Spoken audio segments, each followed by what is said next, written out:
I didn't hear that. Good morning. Oh, good. Nobody hung out late. Or if you did Yeah, hang they're out not late, you just here. can't. Oh, yeah, We that's know it. who's not here this morning. Hey, guys. Again, I'd like to welcome you. Thank you for coming.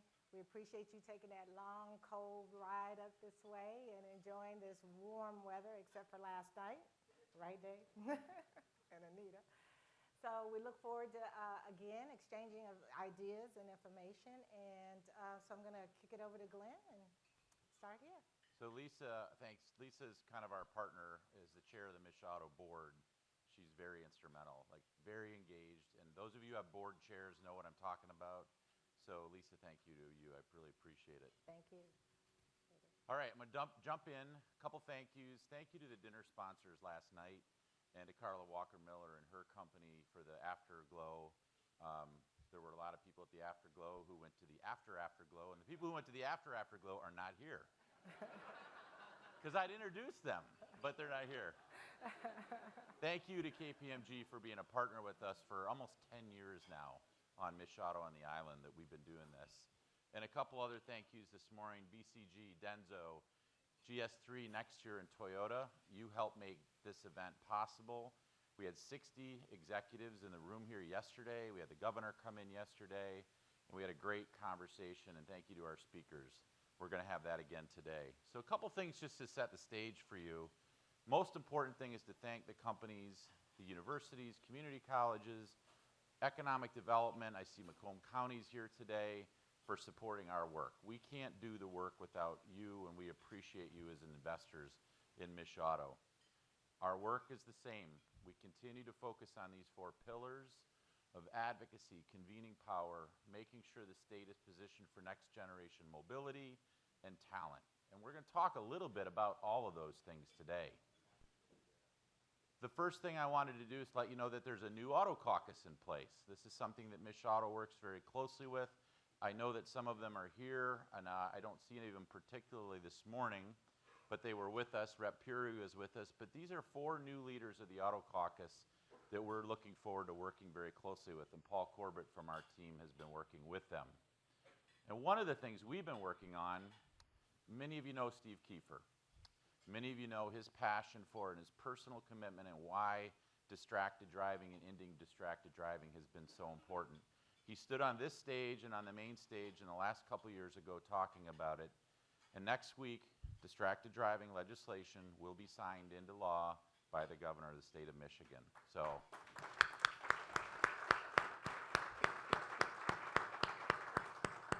huge win, and I know everybody understands that, and lives will be saved. And we thank Steve and GM for taking a huge involvement in that, and MICHauto's been right at the table with them. But what we're going to talk about today to set the stage, and Lisa's going to introduce him in a second, is I think everybody knows we've got a couple primary drivers here in this industry, digitalization and sustainability. There's so many things going on, but so many of the action, so much of the talent, so much of the product development is dedicated to these 2 things. So what we've been doing is working on that. So we worked for about a year and a half with many of you in this table to build a case to go to the state for funding for what we called our high-tech talent strategy. And in December, Governor Whitmer at our event awarded us, MICHauto and our partners, $2 million to work on this. And I can tell you, because many of you in the room are working with us on it, we have been full speed ahead on this project. This is a busy slide, but this is the 4 work streams. There's a lot going on. And many of you, you'll see your logos up there, your partners on there. And we've helped get Digital Lakes launched and helped support them, and they're here with us today. And that's an extremely important initiative for high-tech talent and the digital talent that's required across all industries. Up in the top right, there are multiple work streams and studies going on. In the top left, there's a specific robotics program that we're working with Square One and Michigan Tech and Kettering on. But today, we're here to talk about the report that we've helped create with the leadership of Richard Florida, Michigan Strategic Inflection Point. It's just getting released this morning. And Lisa, I'll turn it over to you to introduce Richard. Okay, well, Richard is a urbanist theorist, and so I'm looking forward to hearing from him and, you know, just really understanding like what is required for us to continue in this new age of work. We talk about it a lot. We have a lot of turnover. I mean, we've been talking about workforce development and high-tech talent for every year that we've been up here. Each year we keep thinking we've got it solved, but we don't have it solved. So there's a lot of work that still needs to be done, and MICHauto does that work for us. So I'd like to bring Richard Florida to the stage. He's a professor at the University of Toledo, as I said. Toronto. Oh, excuse me. I gave her my notes. It's like, he's at Toledo, and I had to rewrite it because my writing is so bad, and there you go. And the other thing, okay, let me be honest. Let me come clean. With Toledo, I've been working with Toledo on a particular project. So that was the first thing. I was like, oh, my gosh, Toledo. Yeah, Hydrogen. this is great, yeah. So, Richard, please, my mea culpa. So please come to the stage and tell us all about this. Thank you. Awesome. Thank you, Glenn. Thank you, Lisa. Thank you. Well, Toledo is a great place, but it's also a spectacular Elvis Costello song. Look, I listened very intently at dinner last night. What a great night. And the theme of that dinner was about Detroit and Michigan, a city and a state of work hard. Now, I felt a little bad because I couldn't claim Detroit for my own. I'm a kid from Newark. My dad worked in a factory in Newark's ironbound section, only had a 7th grade education.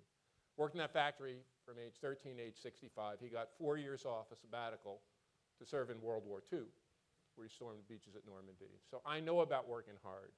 I know about this ethos. It resonated with me. I hope I can claim, Glenn, that I'm an adopted Michigander and Detroiter. My wife, Rana, who runs our company, is there. She's born and bred. Dad migrated here from Jordan in 1948 on a boat. Her cousins, Rami, where are you? Rami Fekuri and Rania Cruz are both integrally involved in the chamber in MICHauto. So, and we have, I don't know, how many dozen cousins. My kids live in Toronto, the other Toledo. They live in Toronto, the other Toledo. We just had 22 members of our family visit over Memorial Day. So I understand. Glenn, thank you. Your leadership is unbelievable. What you do for this state and this community, what you've done to help me and my team come up to speed, it's unreal. I mean, I studied the auto industry a long time ago. I told Glenn, he's made me come full circle. First time I was on this island, I'm not going to give away my age, John Engler was governor. And I came here to give a talk about the foreign transplants that were coming to the state then. I did a study. I was a young professor at Carnegie Mellon. And I tried to make the argument that we could create a global automotive infrastructure. A lot of people thought I was crazy. But, I hadn't done that work in a long time. So Glenn and his team, Sandy at the chamber, really, really, really helped us come up to speed and relearn or learn about what's happened in your industry in this state. And my team collected, if the report's out, so you could see it, and if any press is in the room, I'm going to talk about statistics, but I don't want a podium, so I may have a statistic a little bit wrong. Please don't quote look at the report and get the right one. But anyway, we collected a tremendous amount of data on literally dozens and dozens of indicators, but talked to a lot of people, thanks to Glenn and his team, a lot of people across the strait. And look, we were really honored that it wasn't about me. She mentioned my name. That was so sweet. But Glenn orchestrated a fantastic meeting with the governor in which we talked about this inflection. It was so nice to hear her say that on stage because I think we all understand this is a big moment for this state.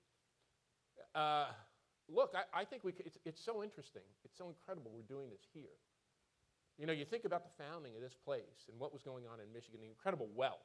Even in Toronto, a really wealthy city, they make replicas of this out on the lakes, the Muskokas. They don't have this. They don't have the wealth. And you think about the wealth that was here and what was created with Henry Ford and the other great inventors. And you look at the carriages. I was telling my kids are 6 and 7. The horse carriage, that's what they made a car out of. They replaced, this was what a car was originally. They put an engine in this carriage. They're looking at me like, are you crazy, Dad? But this inflection now, 100 plus years later, maybe even greater. And Glenn and you all at MICHauto have been on top of this. I've learned about it. Electrification, the replacement of the internal combustion engine with a battery, the connected car. Holy, I taught at Carnegie Mellon for 20 years, and they were talking about computers. But the idea that the car is something like this with downloadable software, we were talking about this yesterday. When I was a kid growing up in New Jersey, I'm Italian, how you doing, what you doing? The guy's breaking down the GTOs in front of the house. And then that became not cool. For me, it's cool because I'm older. But for the young kids, that mechanical analog thing wasn't cool. But it's amazing to me. A guy who's been coming to this state for, now it's something new and different. And I think what we tried to do in the report is say that this is a tremendous inflection point for you all, for us all. And you have the assets to do it. Everything is here. The table's set. But and I don't want to be too tough on this because I'm only an adopted Michigander, but you got to align it. That's the mission now.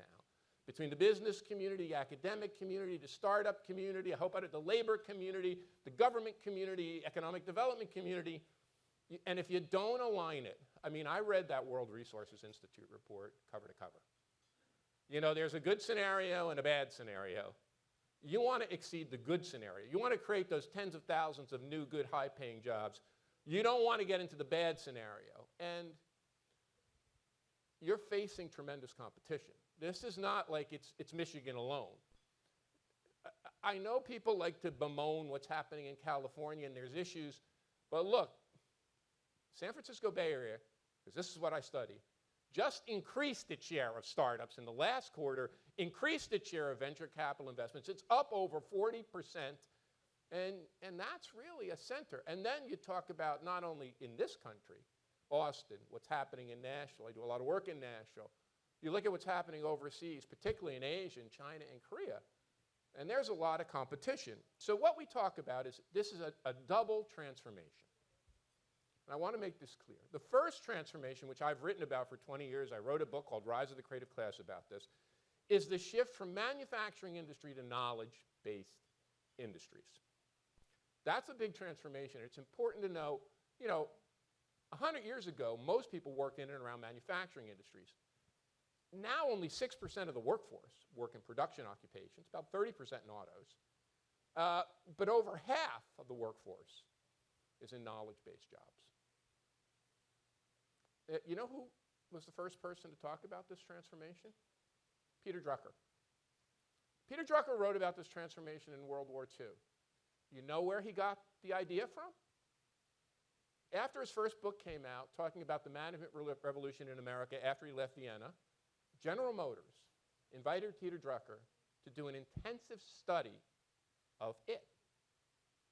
He argued in 1948 that General Motors defined a new kind of corporation. Think about this. In 1948, before most of us were born, was a knowledge-based corporation whose core competences weren't manufacturing, but the generation of research, development, innovation, and technology, tech talent. Now, it's taken us how long? A half a century to figure that out. More than half of all automotive industry jobs in Michigan are knowledge-based, compared to 30% on the production floor. A quarter of those jobs are done by computer scientists and engineers. And the second transformation, and I think the more important one, is the one Glenn and his team have been all over. This shift now in the basic platform of mobility, of automotive, and transformation. Joseph Schumpeter wrote about this. He called this a process of creative destruction. When these gales blow across industries, replacing old industries and creating new ones. And you can either adapt those technologies and align those technologies and make those innovations work for you, or what happens if you don't? You stagnate and you die. If you look up the Wikipedia or online encyclopedia definition of creative destruction, every single example is from the transportation industry, starting with the replacement of what? The horse and buggy with the internal combustion engine. We are going through a tremendous scale of creative destruction. Now, one of the things the governor liked that we talked about is that you can't win a race to the bottom. You can't. You're not going to win this in Michigan. You're not going to win this by competing with the low-wage, right-to-work Sunbelt states. There's no winners there. You're just going to reduce wages and incomes and erode your standard of living.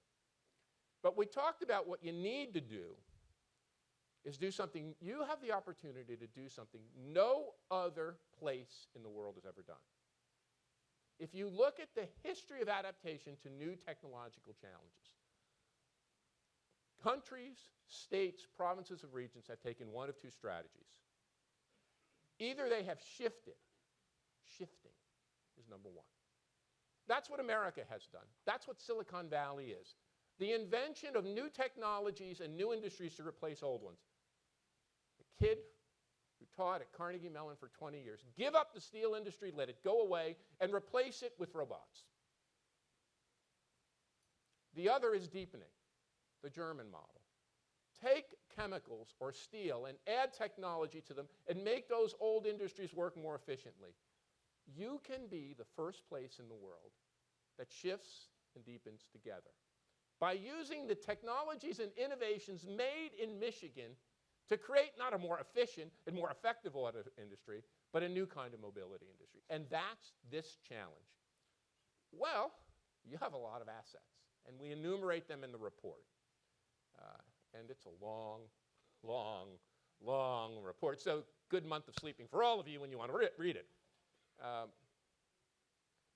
Look, $16 billion in new automotive investments, tied with Tennessee for the #1 state in the country in automotive investments. Research and development, corporate research and development. We took the national statistics and we dug into them. Half of all corporate R&D expenditure and investment in transportation equipment done in Michigan.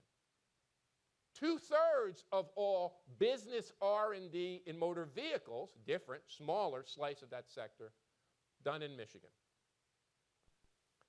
A university research base in these technologies, university and college higher education research base, that is second to none. $3 billion in R&D, 600,000 students. Guess what is the largest, most prestigious academic complex in the world? Well, you might think it's Boston, Cambridge. Nope. You might think it's the Bay Area around Stanford and University of California. Nope. You might think it's North Carolina Research Triangle around North Carolina University and Duke. Nope. You might think it's Southern California, UCLA and USC. Nope. It's the University Research Corridor, which stretches between Detroit out to Ann Arbor and Lansing. 125,000 students. It educates and produces more students than any other academic complex in the world, and does research at scale. I always say this about the University of Michigan as a former Carnegie Mellon professor, comparably to the University of Toronto, at scale. It's not a small boutique like MIT or Stanford. It does this research in computer science, chemical engineering related to batteries, all of the fields that you need, artificial intelligence, self-driving cars, autonomous vehicles, at scale. Now, we have to dispel one other myth. The other myth that we were able to dispel, and I think this is one of our most important findings, is that Michigan does not retain talent. Michigan excels at retaining talent. This state ranks 7th in the country, behind only 6 others, in retaining graduates of its 2- and 4-year institutions. Guess what metropolitan area ranks first in retaining graduates of its 2- and 4-year higher education institutions? No, it's not New York. No, it's not Boston. No, it's not San Francisco. No, it's not Los Angeles. It's Detroit. Detroit ranks first in the country at retaining graduates of 2- and 4-year institutions. Now, those are the good things, and there's many more the report enumerates. But there are deep challenges. Deep, deep challenges. While your state does very well at retaining talent, it does very poorly at attracting talent. So I want to focus you on this. Attracting talent, tech talent, is the real deep issue here.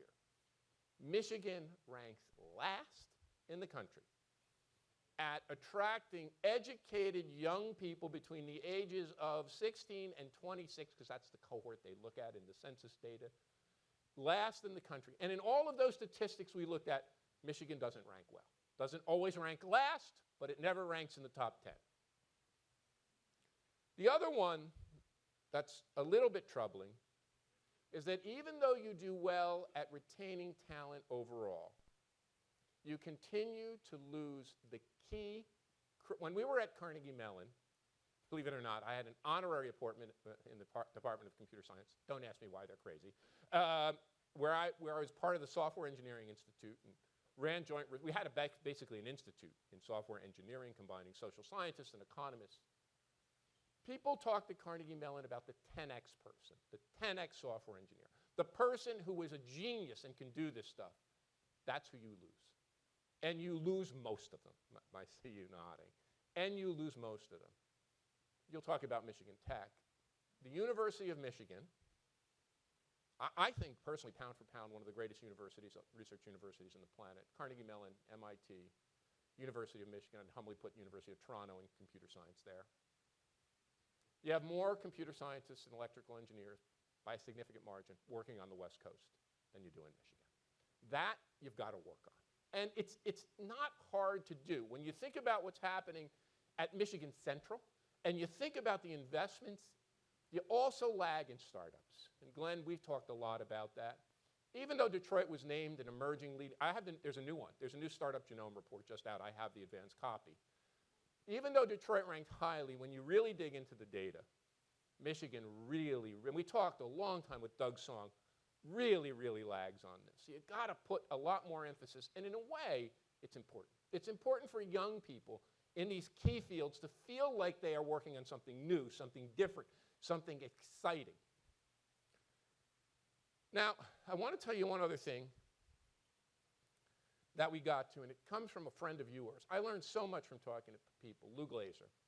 Lou said to me, Rich, if you looked back at Austin and Ann Arbor, I bet you find something interesting. I bet you find that Austin grew while Ann Arbor didn't.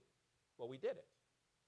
And in my book, Rise of the Creative Class, my book, Rise of the Creative Class, is basically me bemoaning the fact that young superstar computer scientists and engineers were leaving Pittsburgh and going to Austin. I have a long history with Austin. Kid who worked for me runs the urban lab in Austin. The new mayor is a dear friend of mine. I know Austin very well. And what came out is that the kids at Carnegie Mellon, I'd say the kids from University of Michigan or Michigan State or Michigan Tech, didn't want to go to New York or LA they wanted to go to a cool college town because it was navigable. They were nerdy software engineers. They weren't like, they weren't high rollers. Well, we looked at it. Austin has grown 5 times over the past 40 years. Ann Arbor has grown 58%. You read the thing in the bridge. A lot of people have read the thing about Columbus. Columbus, a great university, a state capital. You think about Columbus, college towns are really important. And in Michigan, you focus, I'm going to talk with our friends at Kresge a little later about this. In Michigan, you've done incredible work in placemaking. Look at what's happened in downtown Detroit. Look at Grand Rapids. Oh my God, what's happened. I keep telling people, my wife Ron and I watch this show, The Established Home, set in East Grand Rapids, an historical renovation. We watch it on Netflix. Look at Traverse City. Last time I was up here, I talked about it. I said it's coming at you with remote work. Traverse City, named by the Brookings Institution to define place-based economic development and talent attraction for the country. It's the place that's done it. But you haven't put enough focus on the college towns. Now you think about Detroit and Lansing and Ann Arbor, and not just that, but we talk in the report, all the other college towns in this state. If you can align them and get them in a growth, we talk about the Bell's Brewery and how he came out of Kalamazoo and loved Kalamazoo and wanted, these college towns are so important, and it's not an either or. It's not Ann Arbor or East Lansing versus Detroit. Palo Alto is where the tech revolution of Silicon Valley started. It fueled San Jose and San Francisco. Cambridge, Massachusetts, it's where the tech hub of Boston came from. Austin doesn't compete with Dallas and Houston, it fuels them. Boulder is with Denver. So we outline a strategy and we say the key is alignment. Look, it's our idea, adapt it as you wish. Glenn and I have talked about it. We've talked to the governor about it. We call it an economic transformation alliance. It could be big, it could be small. We're trying to think of a vehicle to get everyone aligned, the academic community, the industry community, the business community, the governmental silos. It could be a big commission by the governor. It can be a small group that you put together. But that group, you need something now, here, today, to align. And you've got to work, and Glenn's organized this session, you've got to work across these sectors and get everybody on the same page. And we say three things. Technology, both startups and the application of the transformational technologies to industry applications here. Making sure that stuff coming out of tech and out of Michigan and Michigan State is aligned. We did that in Pittsburgh. Took a lot of work, but we did it. We made sure there was alignment. Talent. Stop bemoaning the people leaving. Get on with talent attraction and make sure you close the loop with those critical kids. Better higher paying jobs, cooler work environments, college towns they want to live in. And for tech talent, as Glenn will tell you, as Lou will tell you, as the folks from Detroit, Future City will tell you, as Rip will tell you, place really matters. Community really matters, especially in an era of remote work. People want to live in great places. You have great places for families. You have affordable, great quality of life for families. You have great suburbs. You have revitalizing cities from Detroit to Grand Rapids and more. You need to have that one other kind of place that the young kids, you need to have college towns which aren't just places for people to go to school, but places for people to start their career and then grow up and move on to other. Anyway, look, I'm a professor, which means I come from the Fidel Castro School of Public Speaking. I could keep you here all day, but the little clock on the wall says I'm out of time. So thanks so much for listening to me, and I look forward to the conversation. Thank you. Thank you. That's very kind.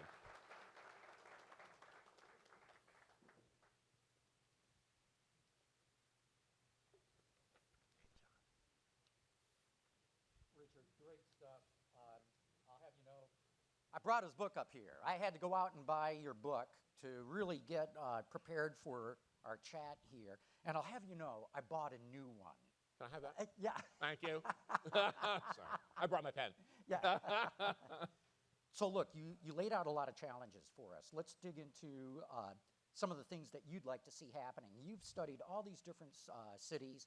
You've identified the, thank you so much, the arrival of this creative class. Let's start with Michigan needing to get all its assets aligned.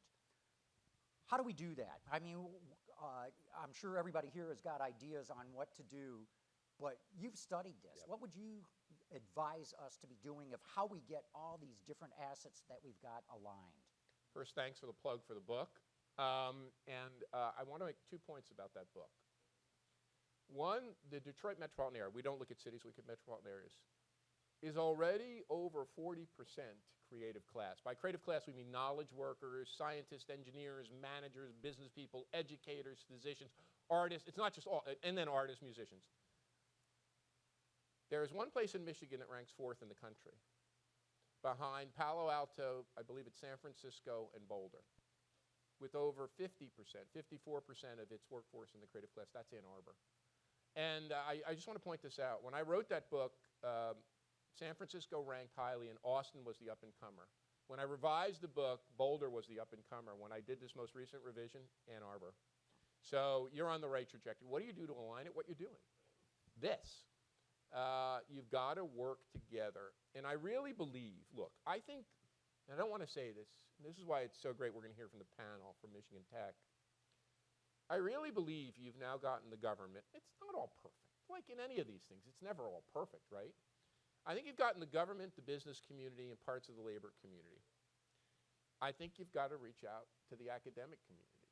And I think the academic community here, I'm speaking very generally, and please, I don't want to be overarching. When I went to Carnegie Mellon was this great university on a hill that was disconnected from Pittsburgh.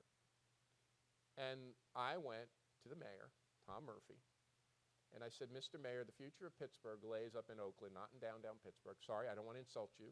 This is going to be a knowledge economy. And he said, we laughed you out of the room.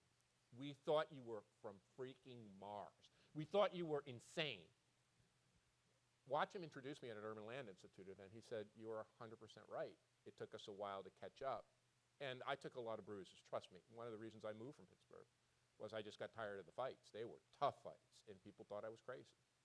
They didn't like it. It was an old economy town. It was a hardworking steel town, right? It was the town that didn't want these crazy creative class types, but they got it. After a decade or two, they saw that's the future. The university finally came around.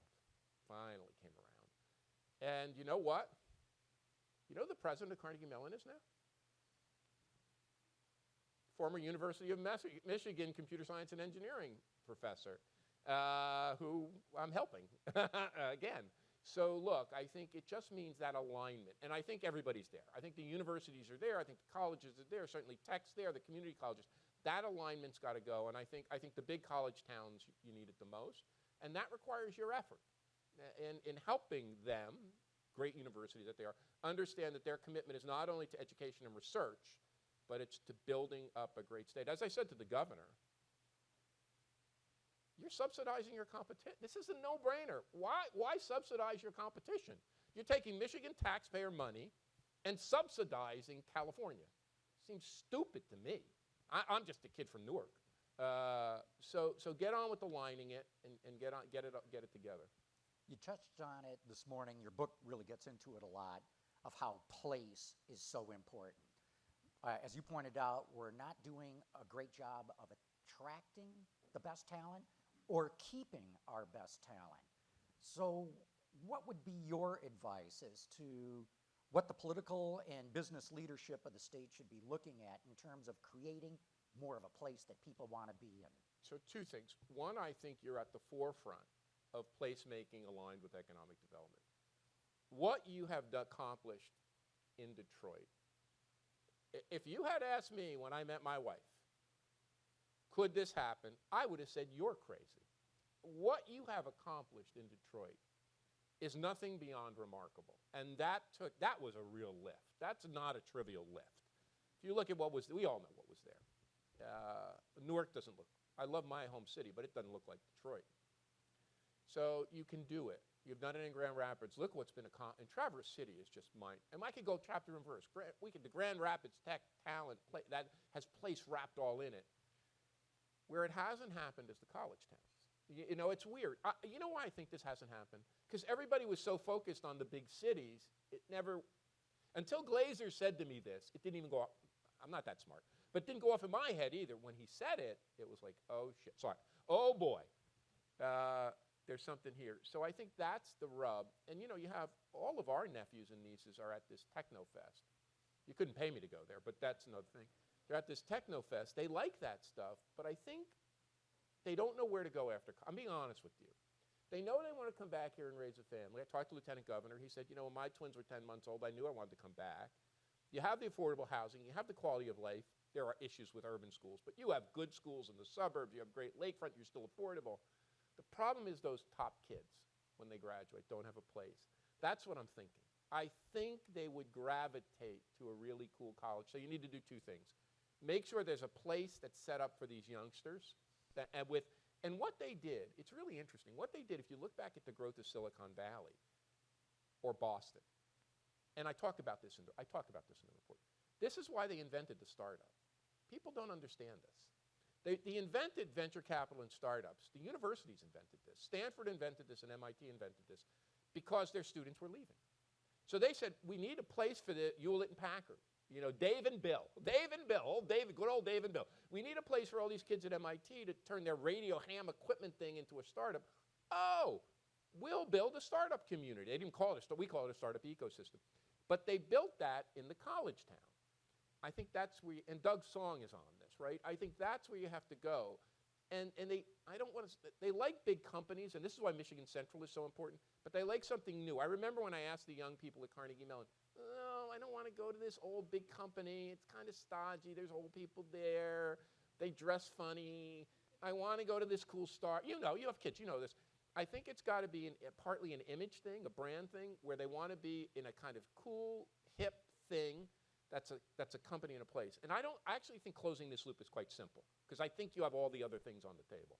You know, the revival in Detroit actually started before the grand bargain that saved the city financially, and it was artists moving into the city.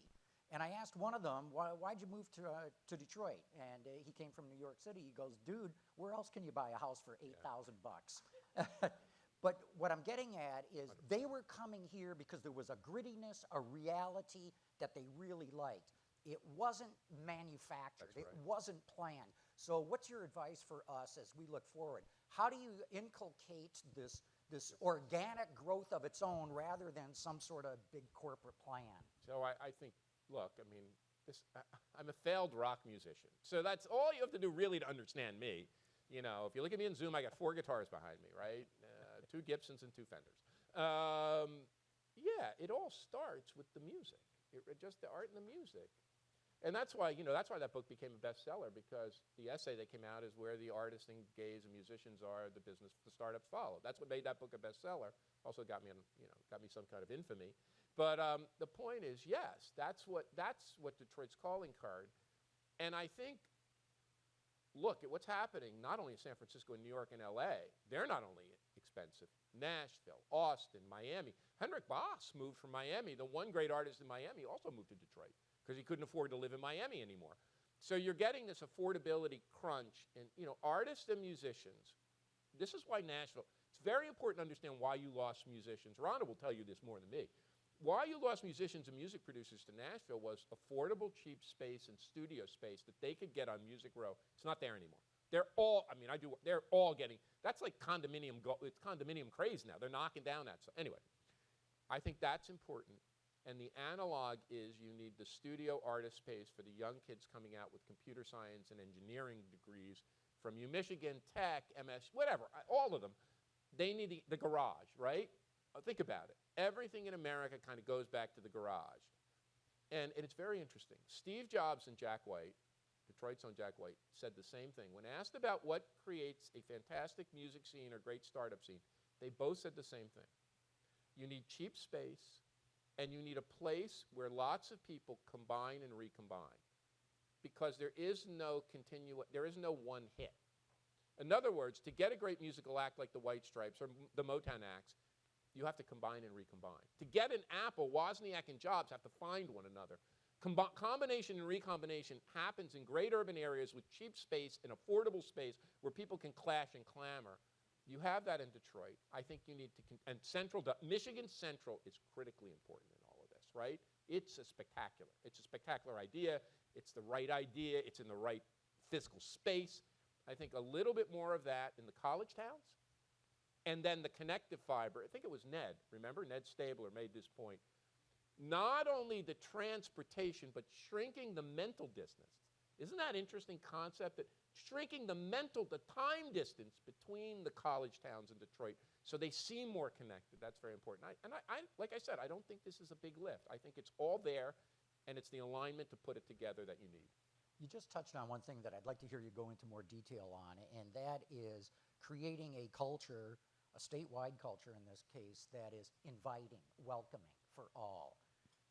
Yeah, well, I mean, you could feel it. I mean, Ron and I were talking about that last night. You feel it. Everyone on that stage said it, right? Said the same thing. You feel it here. You feel that you're home. I don't know how you do it.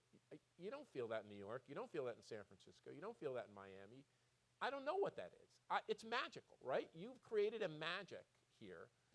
And I think that magic has to extend to the youngest people. And here's the rub. I just want to talk about this critical cohort, because so many of you have kids in that.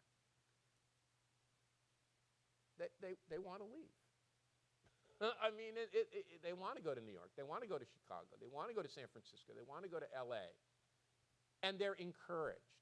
Their academic environment encourages that. Why? Because their academic institutions are rated and ranked. I'm a business professor, even though I'm an urbanist. They took pity on me and gave me a job at a business school. We are ranked on the salaries of our graduates. Boom. So everyone in our recruitment office is going to say, take the highest paying job. You know, maybe not. Maybe not. May say them, and you know what? I got to tell you this. I get the calls and I talk to the kids. I went to go to work for XBY Investment Bank, or I went to go to work for ABC Consulting Firm, and I hate it, and I don't like it, and I'm working all the time, and for nothing, and for no purpose. Well, give them a freaking purpose to stay here. It's not hard. You can make a difference. We need you. We care about you. We can use your skills.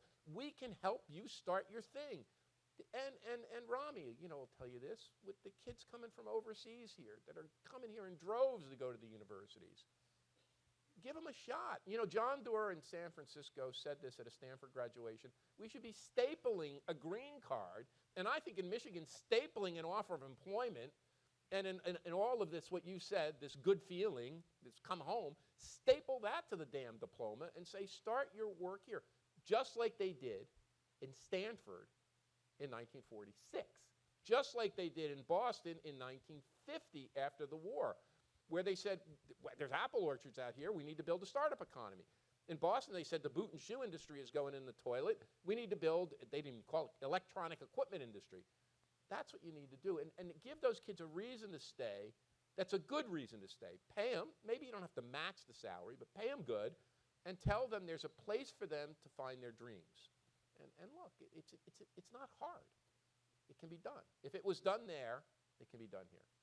So let's talk about wages. I mean, and not just for those who are the best of the best, the smart of the creative class, but the people working the line.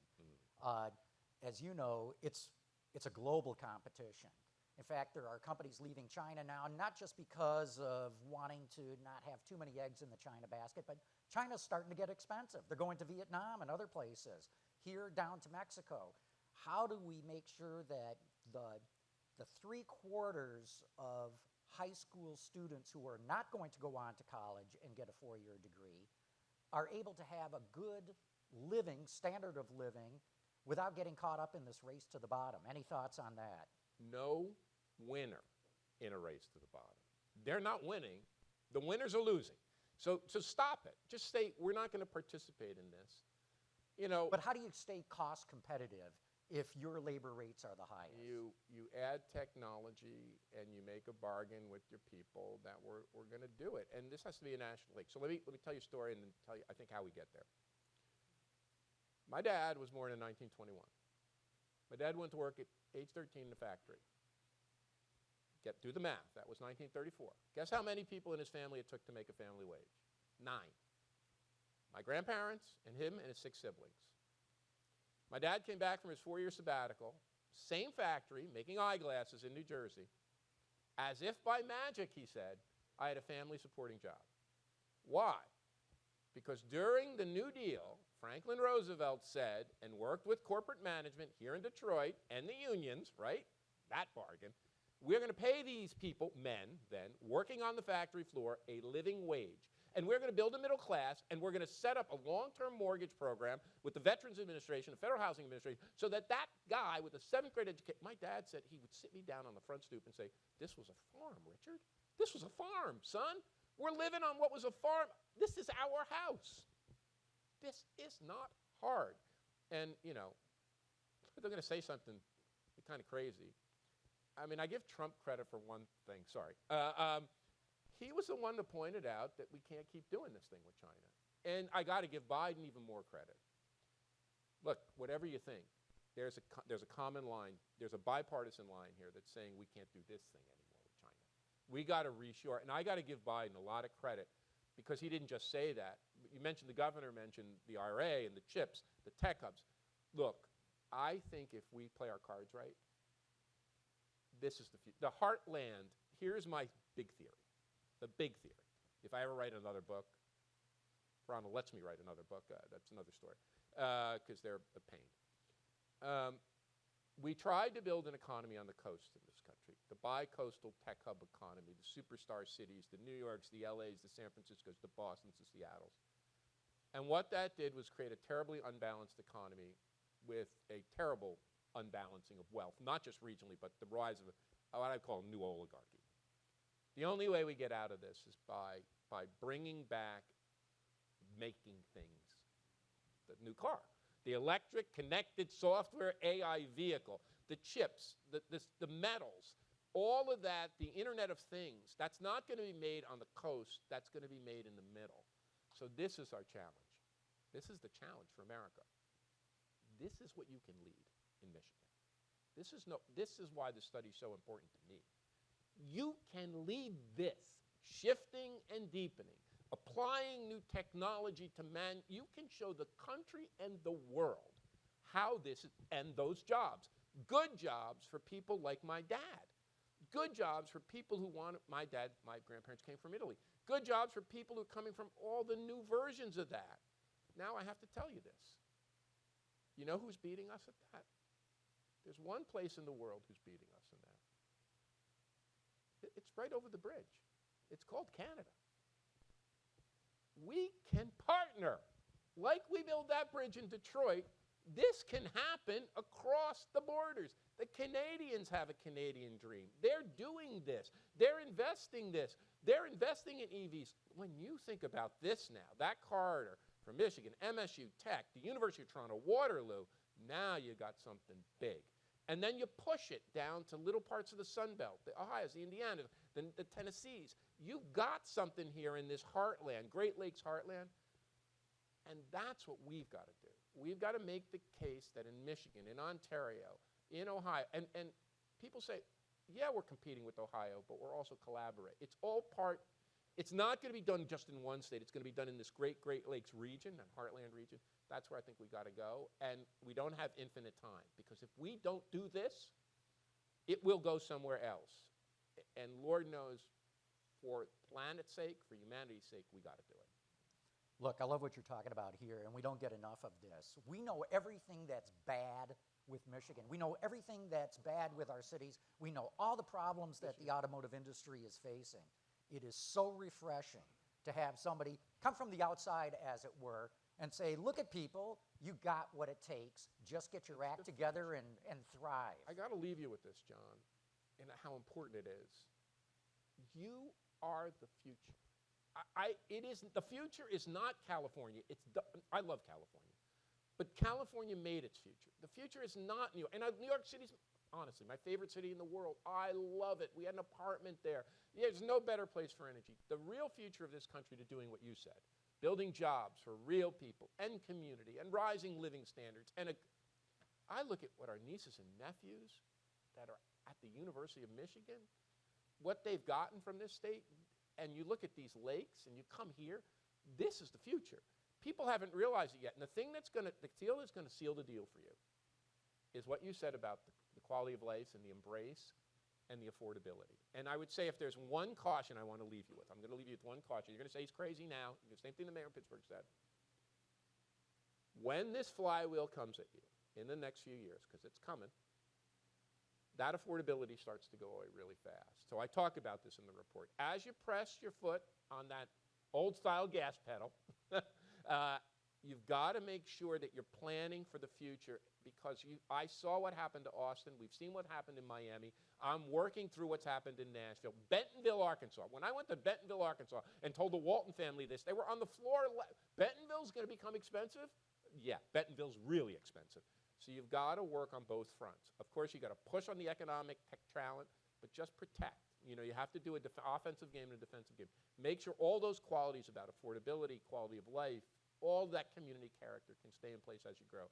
Because you are positioned for success with alignment, and then protect your flank. And thanks for having me back. I love coming up here. Yeah, ladies and gentlemen, Richard, everybody. Florida. Thank you, John.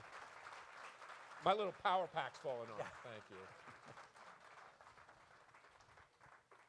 Okay, and we're Joining going to... John McElroy on stage, please welcome Chairman of the Board and Chief Executive Officer of AAM, David Dauch, Founder and Chief Executive Officer of Dunamis Charge, Natalie King, President of Michigan Technological University, Richard J. Koubek, and Executive Vice President of Economic Development at the Detroit Regional Partnership, Justin Robinson.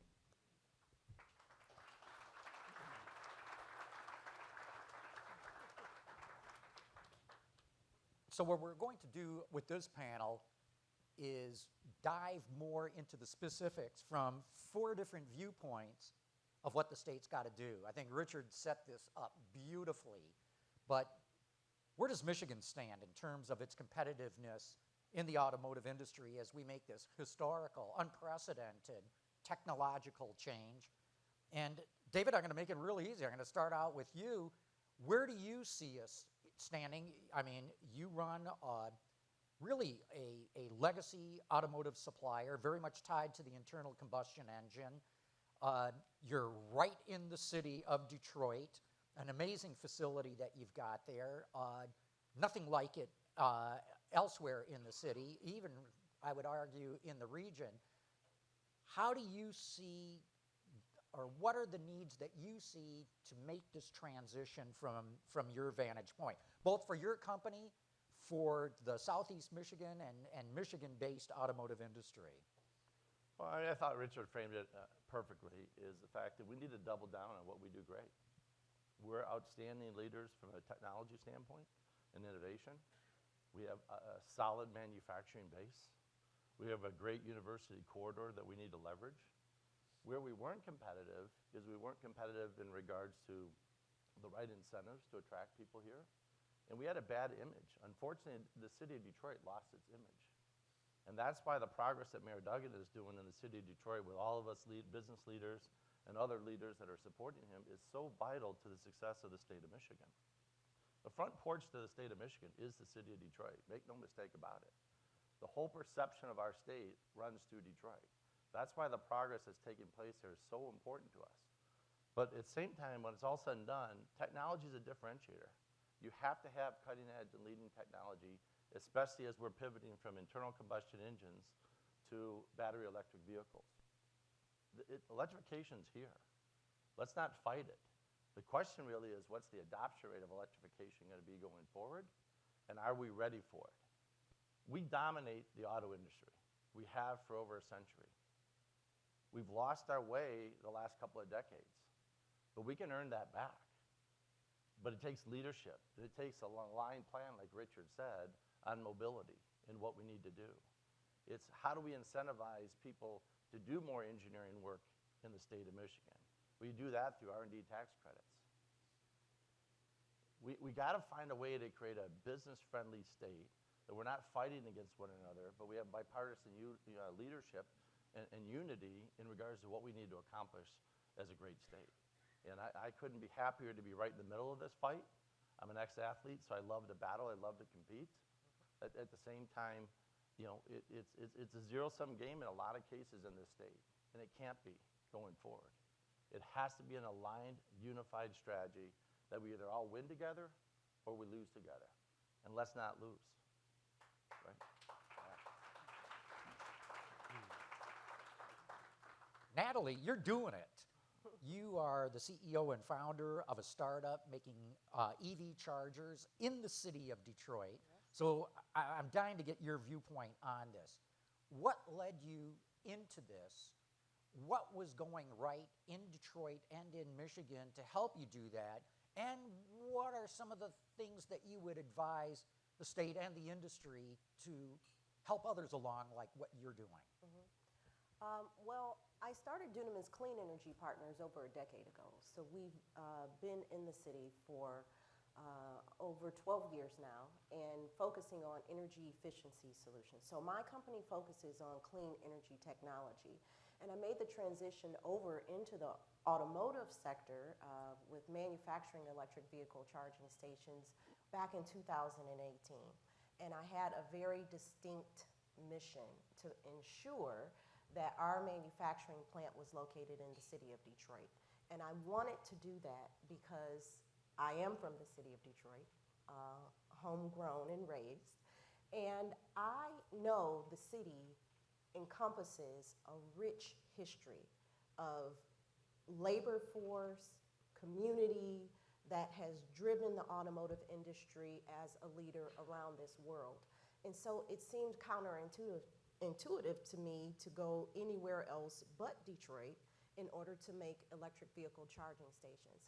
I also saw that with the opportunities in mobility and specifically in electrification of the automotive industry, I was committed to ensuring that that community that Richard has talked about, the community that has the cohesiveness, the grit, the endurance, was not left behind in what I consider to be the new industrial revolution. We're going to see trillions of dollars that are going to change hands over this next 10 to 15 years. Electrification is not going anywhere. It is here, it is going to grow, and that adoption rate is going to happen. It might not happen by 2030, but it's going to happen.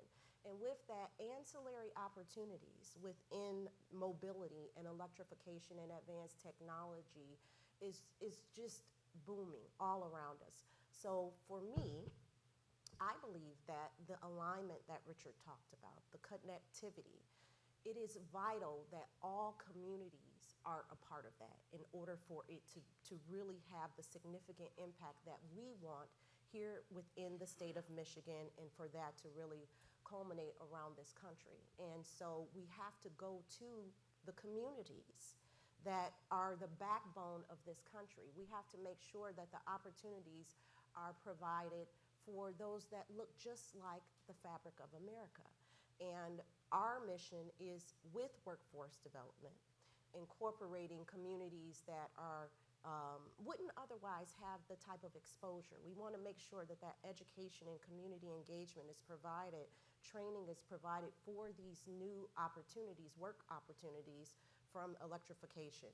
EV charging stations are going to be built by low-income community residents within the city of Detroit and around the city of Detroit, those that have maybe been displaced from the automotive industry, those that have environmental justice issues that are historically present within their communities, Black and brown communities.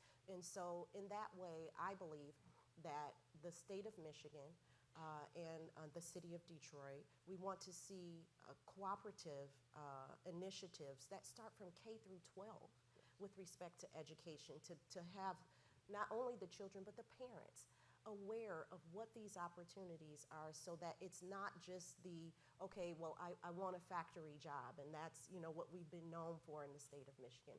What we need to do is to provide the education and demystify the process so that they can have the exposure to these careers versus just jobs in this industry. That's great. I want to come back to that too, but let's move on to Rick, because you're the president of Michigan Technological University. You've been so or your profession is so centered to what this discussion has been, what Richard Florida brought up, not able to retain the best of the best, not able to attract the best of the best. What's your viewpoint on all this, and what are you doing at Michigan Tech? So first, Richard, awesome talk. I was so excited to hear your presentation, and I just wanted to say, first of all, that related to that, I think the fact that folks are all here listening is exciting to me, because what you're going to hear from me is the same message everybody else. It's about alignment. I've been in a few other states with universities, and I have not been as excited as I am now about the higher education infrastructure in the state of Michigan. You all have an awesome portfolio of higher education institutions, ranging from the community colleges all the way to the Tier 1 research institutions, such as he mentioned, related to University of Michigan, Michigan State, Wayne State, our R1 schools, and all the regionals. And by the way, when you talked about the placemaking in the, with regard to university towns, that's why we need all of those, the regional schools in our higher education system. But it's an awesome tapestry that you have. It's not one or the other. It's all of us working together. So that's number one. Number two, when I talked about alignment, even this conference for me is really exciting, because when I think about everything I have to do every day as a university, president, there's lots of pressures pulling, but the one thing that always I come back to at the end of the day in these decisions is, what's best for the students? Yeah? I mean, because again, there's been a transition on who pays higher education, right? I mean, it went from like 60, 70% to the state to now maybe 18, 20, depending on how you count, and it's the student tuition dollars. So that's the question. But what's best for our students is that you all succeed and you all win on that national and international stage, because for us to help you to achieve national and global prominence as industry is going to be best for the universities and best for the students. Now, so what does that mean? Yeah, it's the case, right? I mean, if I talk to students, and oftentimes I'm talking to the student government president and all, and they're the ones that, the 20% of the students that get 60% of the offers, I think, Richard, that's the group you were talking about, trying to retain those. And we need your help. It is true that you can get some benefit. There's some trade-off they're willing to make with regard to salary. If the place is nice and I want to stay there, and okay, it's like 20% less, but not 50% less. I can just tell you, not 50% less. And so for us, our university system, to be able to help you to thrive and create world-class jobs for our students, that's going to be the ticket. Because it's a push-pull system for us too, by the way. When a high school student comes, I often explain to them, the best place you should go when you're looking at universities? Career services. You're going to go and talk to the department chair of mechanical engineering. You should do that, but that's 4 years, right? When you graduate, that's where you're going to work. So if I were you, I'd go ask that university where their students are going when they graduate, who's coming on campus for career fair, what's their average starting salaries, because that's going to give you some pull. And I think if our state can have the top companies, when they answer that question, we're all going to win. I will say, and I'll end now, the students do want to stay here. We are anxious as a higher education system to help you win. David talked about winning, help you win, right? Because when you win, our students win, yeah? And when our students win, we win as an institution, because that's our mission. And so I think if we can work with you to align, now this is the last part, I promise, is the alignment piece. And I will say that I'm super excited about what I'm seeing happening with MEDC. I will just come out and say it, right? I mean, if you look at the strategies that Quentin Messer has brought forward, I happen to know Quentin. We worked together in Louisiana. And I was so excited when he came here, because now, okay, we have the EV Scholar program that they've invested in to help us attract students and bring them in. What MICHauto has done with that $2 million, the $2 million deal, that's exactly what we're talking about. Just last week, they announced the semiconductor initiative through MEDC to help us attract students and have them stay in the state. These are the sorts of things now why I think the future for us with regard to the higher education and the industry interaction is really strong, because I'm feeling that alignment now. And I feel it with my colleagues, we have an awesome set of university presidents. Some of them are here in the audience, and I feel it with them as well. That's great to hear. I mean, I love this positive feedback. I think it's so important that we know more about the good things that are happening. And Justin, that brings me to you then. You're more the 40,000-foot guy, at least on this panel, I think. Richard Florida brought up the need to align the assets of Michigan, the need to align the college towns. We're doing good things. What are some of your thoughts of how we take it to the next level? Yeah, a little bit from our perspective. So the Detroit Regional Partnership, right, mission is to really market the region globally to business leaders and influencers to attract new companies, investment and technology and jobs, right, into the Detroit region. And so we're in that competition with the clients every day, right, benchmarking our community versus others, right? And clearly talent is always, right, the number one driver. And I think we have, right, a great story to tell right now in terms of the volume, skill set, and that university pipeline.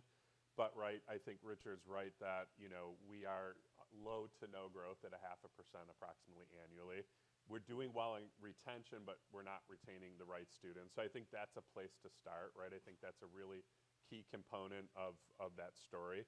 I think as we look at a lot of these efforts, I think folks need to really better understand what we're great at as a community so we can become better ambassadors and represent that, right, and understand what our strengths are.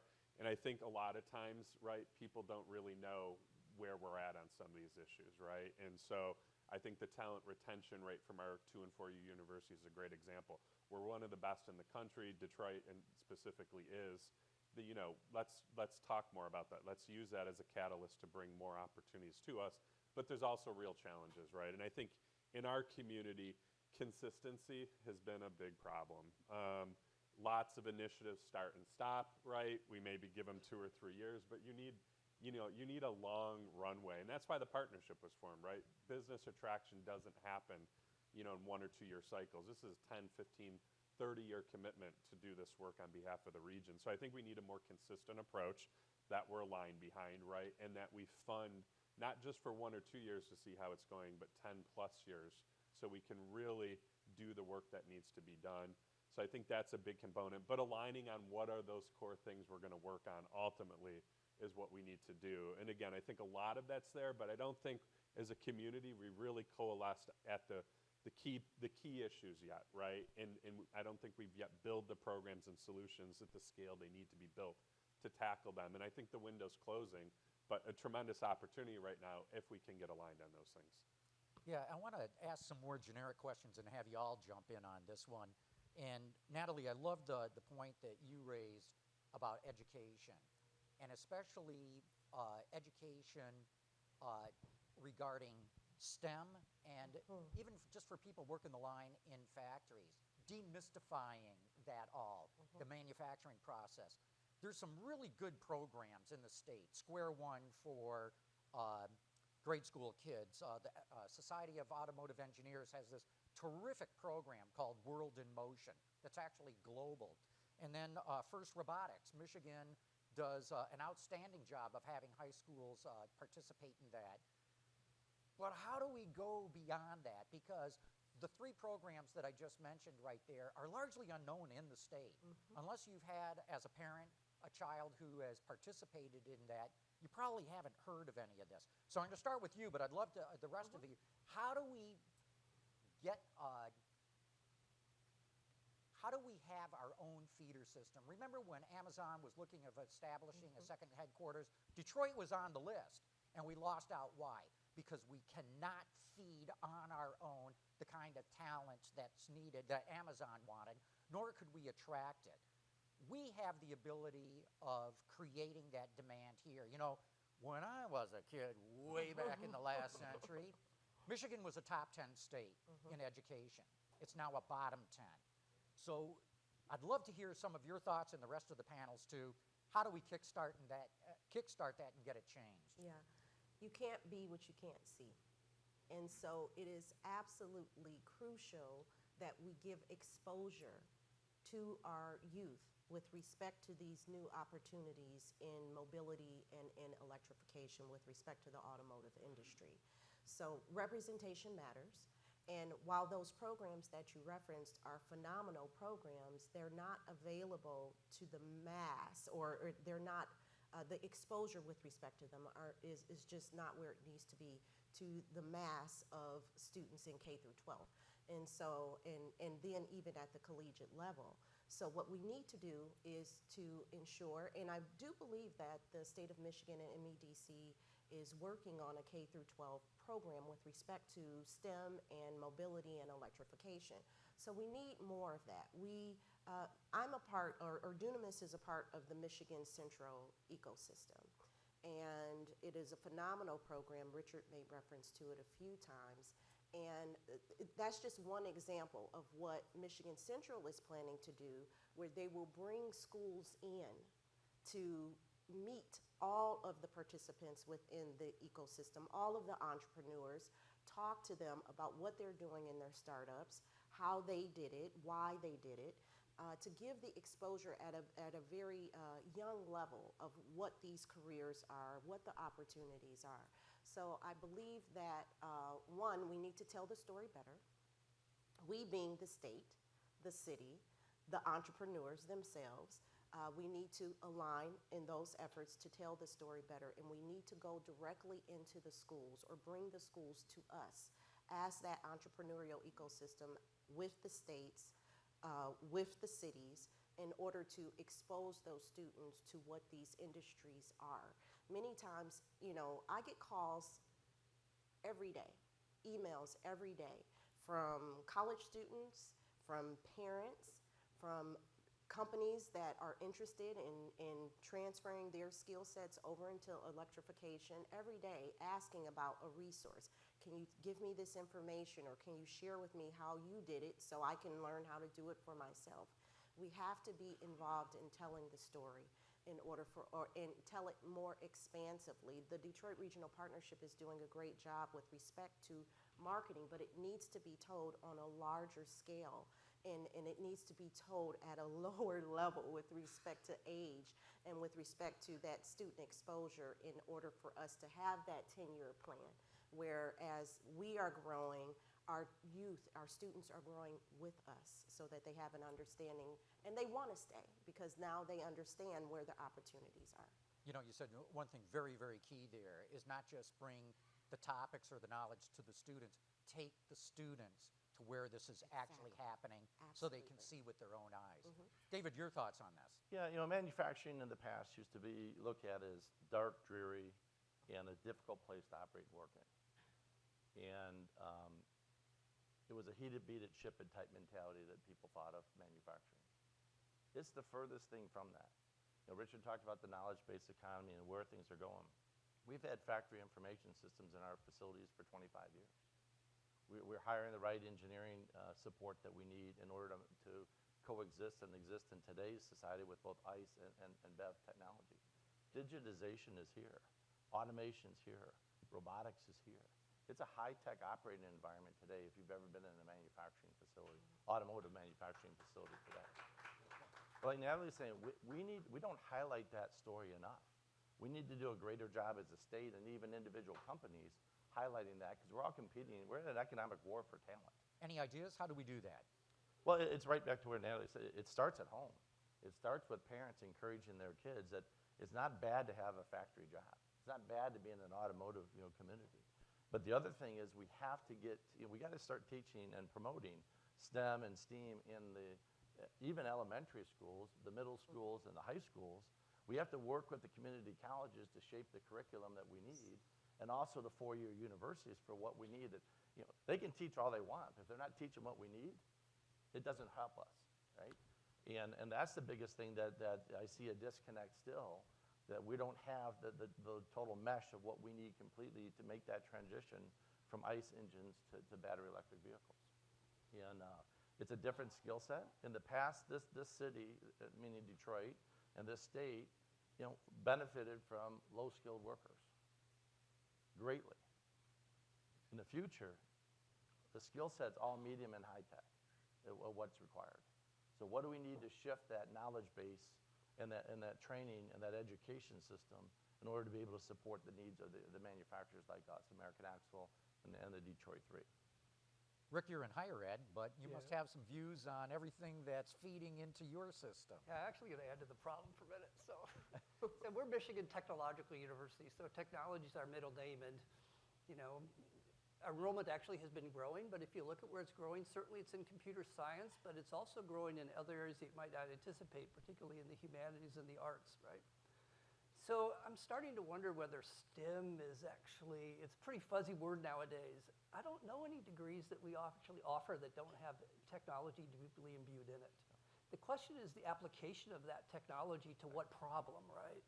I mean, is my problem going to be designing a circuit board or another mechanical engineering piece, or is it going to be studying archaeology? Our forestry folks, right? I mean, they're all using GIS and AI. It's all technology now. So I'm adding to the problem because regardless of what area the students are going to go in and regardless of what problem they're going to try and solve for society, they got to be ready for that. I think universities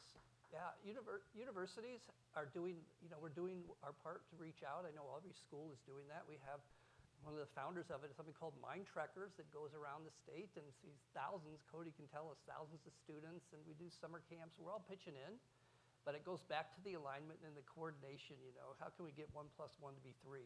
We got a lot of ones on the table. If we can figure out how to leverage each other together. And higher ed could probably do a better job coordinating amongst ourselves. I'll accept that. Justin, your thoughts on this?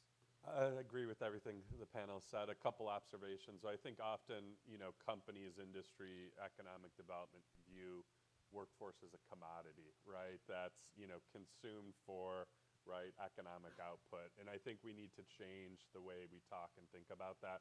We really need to have a more human-centric approach, right, to the way we're thinking and developing talent and the role of talent in this kind of economic ecosystem. And I feel like there's also a connect about lifestyle and what type of jobs, right, people, right, should pursue based on that interest. I feel there's a disconnect, an opportunity to really help young people, right, that are maybe a little bit later in education really understand based on, kind of the lifestyle they want to live, what are those opportunities to achieve that, right? What are the best paths for them to succeed in connecting those dots in a little bit different way than we do now?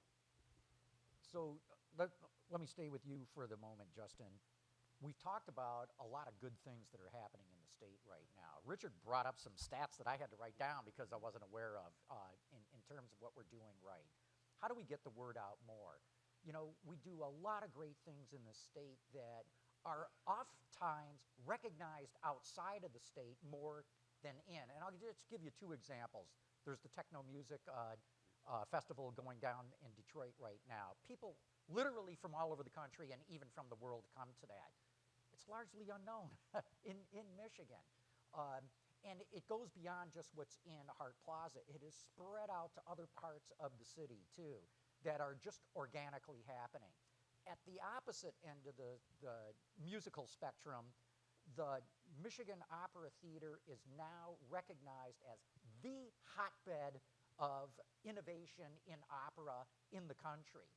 I had to read about that in the New York Times. I didn't know that was going on there, and it's absolutely amazing.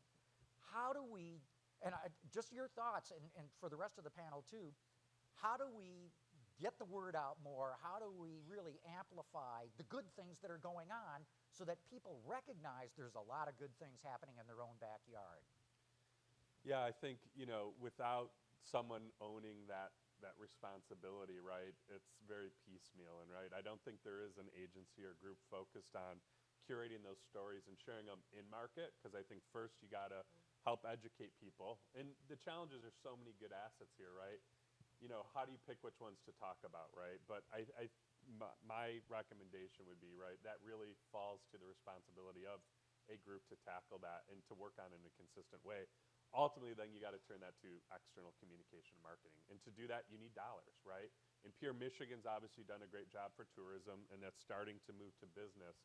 But if we're going to change the perceptions here and become a place that can attract that 10X talent or retain the 10X talent, or become a place that, right, just people want to come and experience and live in, you're going to need to spend money to do that, right? And we're not yet doing it for that objective, right? So it's been tourism to date. How do we flip the script and do that more for jobs, lifestyle companies, and really start to improve the perception of our community? Does it have to be that way? And I throw it to the rest of the panel now because, Silicon Valley wasn't the result of a plan, I don't believe. The music scene in Austin, I don't believe, was the result of a plan.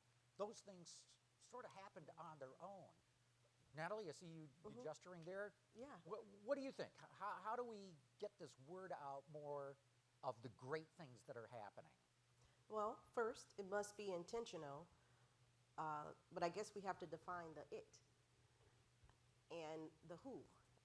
So for Dunamis, we were one of the co-founders of a national trade association called BEVI, which is Blacks in Electric Vehicle Infrastructure. And that trade association's purpose is to create a platform for visibility of the talent that is in this electrification industry so that all of the country and all of the world would have a centralized place to be able to identify where that talent was. And for that platform to create resources for its membership if they wanted to learn more, to get procurement opportunities, to get educational opportunities, bringing in university partners, municipal partners, government partners, corporations, all in one bed so that we could share and create that alignment and connectivity. Now, whether or not that model can be for this automotive industry, the mobility industry, you have all different types of trade associations there, but how do we align in order to get the word out where a person that has an interest in this type of technology or wants to be educated about it or these types of opportunities knows that this is a centralized place to go. How that happens is a little bit above my pay grade, but I think that the concept for it is something that we could start with. And you are right. It's when I think about Silicon Valley, I think about California. When I think about Portland, I'm thinking about, or Seattle, I'm thinking about Amazon. When I'm thinking about New York, I'm thinking about Wall Street. When I'm thinking about Michigan and Detroit, I'm thinking about automotive. It's natural. When you were talking about movement, the Technofest, it originated in Detroit. The music originated from the city of Detroit, and so that's where you migrate. I believe that for my industry, with respect to electric vehicle charging, we are very intentional about putting the story out. So we are intentional about our publicity. We're intentional about our media and our marketing and getting that across the country. And we are seeing the results of that because I have so many people that are contacting us constantly. How can I be involved? How can I start my own company? I get contacts from civic engineers, mechanical, electrical engineers, software engineers, constantly about being involved with the company or being involved with the electric industry as a whole. And so I think that as entrepreneurs, we can take the responsibility. If we want to attract talent and retain talent, we might need to take more of a responsibility in that media, promotions, marketing, versus kind of operating in our private silos. I think that is the way, at least on the entrepreneurial end and on the business end, that we can begin to create more visibility about what we're doing and attract the talent that we would like to attract. David, your thoughts? For years, we led the auto industry, and we walked around very proud, and people were attracted to Detroit and to the state of Michigan. We've lost our confidence over the last several decades because we got a lot of people negatively selling against Detroit and selling against Michigan as well. We all need to be proud Michiganders and proud Detroiters and proud to be in the automotive business. It not only drives our economy here in the state, it drives the country economy. And we all need to tell the story more, but we also need to recognize that we're in a cyclical business. So there's good times and there's bad times within the business. We got to find a way that we can effectively manage our way through that. But at the same time, we're at an inflection point, as Richard and others have said earlier, in regards to this pivot from ICE vehicles to BEV. We're still one of the dominant players on the ICE side. We're very good at what we do there.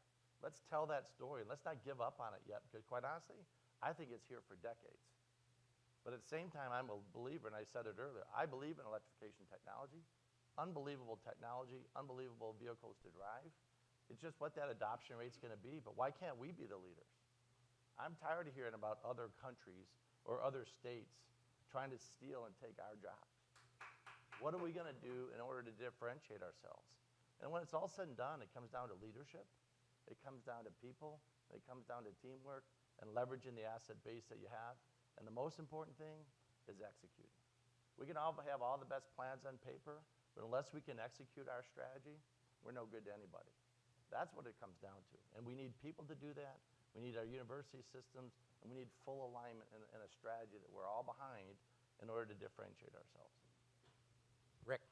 Yeah, just to add on to that. So Richard was making a comment about, hey, I want to go to the East Coast to study, right, or go to the West Coast to study. It just strikes me that given the asset base we all have in Michigan with higher education, this is a higher education destination in totality, right? And if we want to we could actually market our higher education infrastructure as a destination, a higher education destination, because we certainly want to, provide lots of opportunities for the students that we have here in Michigan, but you talk about insourcing as well from other places. This is a place to come as well. So it might be something to think about with regard to how do we market Michigan. It's an education destination. I would say it starts with us here in this room. Dollars are important, marketing campaigns are important, but we're kind of a brain trust, all of us sitting here. And we're here because we do want to see the automotive industry, especially in Michigan, thrive and do well so that we leave something for succeeding generations to follow us. It's really important that we don't accept negativity when outsiders or even those amongst us point out all the bad things. Look, I'm in the media. I'm really good at pointing out the bad things. Why? Because that sells. If I have something very provocative, very negative, I can guarantee you I'm going to get more YouTube views than if I say, here's something good that's going on. But that is what is so important, is that we within have to convey to those without that we really believe good things are happening and that better times are ahead. But then we've got to make it not just talk, we've got to make it really happen. And I love some of the things that have been discussed here on this panel and what Richard said before. How do we align ourselves as a state? I'll give you one example. Last year, I had 3 different people from California come visit Michigan, took them to Detroit, took them around and stuff, and 3 of them, 2 from LA, 1 from San Francisco, their first question was, where's all the homeless? Where's all the tent people? Where are the tent cities? And I said, well, look, we got homeless, we got problems, but the state's done a pretty good job of making sure that there's housing. And look, some people don't want to get off the streets, right? They've got mental issues, but overall, we've done a pretty good job. And they were astounded by that. And when you look at how crime surged in all the major cities since the outbreak of COVID, Detroit's got problems. I'm not trying to whitewash it at all. But we didn't see that happen here. We had more of a pulling together of the community than all the other major cities in the nation. I think that's got to be trumpeted. I think that's got to be highlighted. And it's us here in this room that have got to leave and be positive or point out more of the positive and the good things that are going on. Because if it doesn't start with us, it doesn't matter how much marketing money that you throw at the thing. We've got to be able to show to others that we're able to do that. So John, your point about, we need to remove all the residential blight. The mayor's been doing that. We need to remove all the industrial blight. That's what the press and the people outside of the state of Michigan, every story you see always shows a decaying building or the negative side of Detroit. We all understand there's a lot of positive things going on in Detroit and in this state. At the same time, there's never been a time that capital has been so readily available from governments to make the investments. And Natalie said it earlier, there's almost going to be $1 trillion of investment in battery electric vehicles between now and 2030. That's on a global basis. In the US, we're going to receive about 25% of that, so call it roughly $250 billion. Think about what somebody said earlier, I think it was Justin said earlier. From an investment standpoint, we're leading along with the state of Tennessee in regards to winning that electrification business, those chip jobs and those battery jobs. How much more can we do to attract site planners, OEMs, and others in order to keep those jobs in Detroit or in Michigan, or bring other jobs to Detroit and Michigan, is the other critical thing that we need to work our way through. We've got a couple of minutes left here. Let's go with some closing thoughts. I think we just got a good one from you, David. Natalie. Just what David said, we have to tell the story, and we have to take it, it has to be intentional, and it has to be something that we really take pride in doing. I love going out to different states and really debunking the thoughts of what Detroit is, and actually telling the story of Dunamis and how that kind of changes the thought process of what's happening here within the city of Detroit and within the state of Michigan as a whole. I believe that the state has some phenomenal things going on. We've been able to attract outside talent, outside corporations, foreign corporations to come in and bring their technology to the city. And we would want for the state to even undergird those that are right here within the state of Michigan that is also promulgating that talent and that technology. So I believe that we just need to tell the story better. Rick, closing thoughts that you'd like the audience to leave with? Yeah, no doubt it's a disruptive time for our industry that's been driving our state, but it's also a really exciting time. And just listening to folks in the room, it's clear to me Team Michigan has everything it takes to win if we all work together. But I'll end with the last word that Richard started with, alignment. And Justin, you get the last word. Yeah, I think just being a better partner and better engaged with the core industry, right? That is the foundation for our economy, and understanding their needs and how do we work together to drive this future is the opportunity at hand. And I think that's why everybody's here.